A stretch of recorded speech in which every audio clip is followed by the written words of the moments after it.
Jail की सलाखों के भीतर रह करके सरकार चलाने का राजनीतिक स्टिकर लेकर के अरविंद केजरीवाल इस देश में एक मानक स्थापित किए हैं। केजरीवाल जी राजनीति के एक के वंश गोत्र के हैं, तो एक के वंश गोत्र के हैं तो एक दूसरे पर आरोप लगा रहे हैं।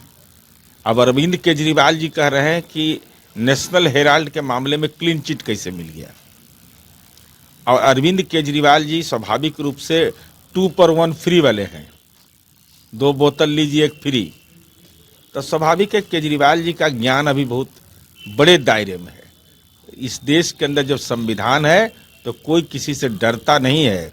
अपनी बातों को तार्किक तरीके से कहने का तरीका होना चाहिए। जेल की सलाखों के भीतर रह करके सरकार चलाने का राजनीतिक स्टिकर लेकर के अरविंद केजरीवाल इस देश में एक मानक स्थापित किए हैं। यमुना में जहर दे दिया गया, आप नागरिकों को दहशत में डालते हैं।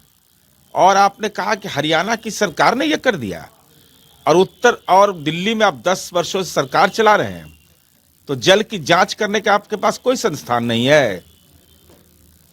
इसका मतलब आप आम नागरिकों को खौफजदा करना चाहते हैं और इस ढंग का आरोप लगाकर जिसका कोई तथ्यगत आधार नहीं है, आम नागरिकों में दहशत पैदा करना।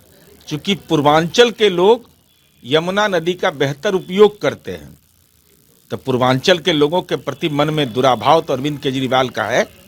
तब चुनाव आयोग अगर जवाब मांगा है और जवाब इनको देना चाहिए तथ्यगत आधार पर, अगर नहीं जवाब दीजिएगा तो जनता में तो इनको बेनकाब किया ही जाएगा और यह मान लिया जाएगा कि 2 पर 1 फ्री का नशा माथे पर चढ़ा हुआ है।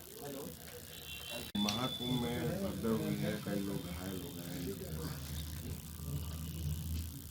हैं। आस्था का महापर्व महाकुंभ में मर्मांतक और पीड़ाजनक घटना हुई है। स्वाभाविक रूप से जिन परिवारों को ये दुखद पीड़ा झेलनी पड़ रही है या अथवा जो घायल हो गए, तो हमारी उम्मीद है कि वो जल्द से जल्द स्वस्थ हों और जो जिनकी दुखद मृत्यु हो गई है श्री चरणों में उनको स्थान मिले। आदरणीय प्रधानमंत्री नरेंद्र मोदी जी ने उत्तर प्रदेश के माननीय मुख्यमंत्री जी से संपर्क किया है, तो हमारी उम्मीद यह है कि उसका एक व्यवस्थागत आधार बनाया जाए। अभी फरवरी के अंतिम महीने तक यह कुंभ का मेला चलना है और आम नागरिकों से भी अनुरोध है कि हठधर्मिता का परिचय मत दीजिए। जो भी प्रशासन का सक्षम निर्देश हो उसका अक्षरशः अनुपालन करिए। राहुल गांधी कह रहे हैं अमर उजाला जीवांजलि के सारथी की मदद लें और महाकुंभ में स्नान जरूर करें।